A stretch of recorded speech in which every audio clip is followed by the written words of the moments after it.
Monetary policy versus fiscal policy. You see, it's important to understand the difference between monetary policy and fiscal policy. Monetary policy controls the money supply, literally how much money there is in the economy and what the interest rates are for borrowing money. Fiscal policy controls how much money a government collects in taxes and how much it spends. A government can only spend as much as it collects in taxes. Anything above that amount, it has to borrow.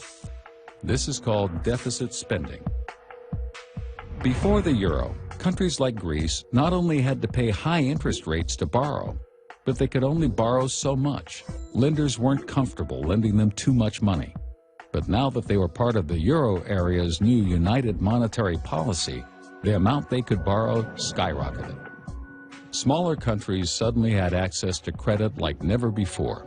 Greece and other countries, which previously could only borrow at rates around 18%, could now borrow for the same low rate as Germany. How? Germany's credit card. You see, joining the euro area is a lot like sharing a credit card. Germany's credit card. Lenders now believe that if Greece was unable to repay its loans, Germany and the other big economies of Europe would step in and repay them because they were now bound by a common currency.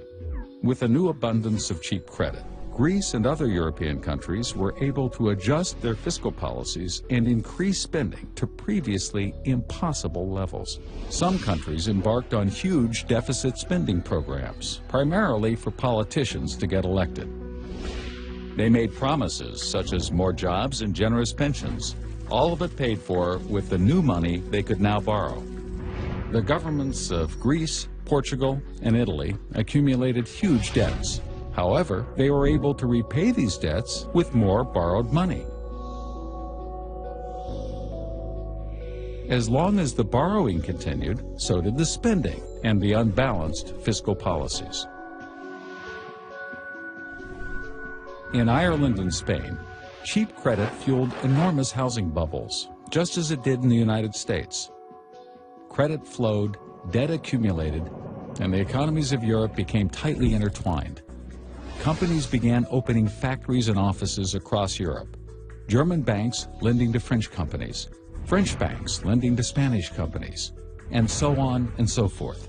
This made doing business incredibly efficient, while at the same time tying together the collective fate of the euro area.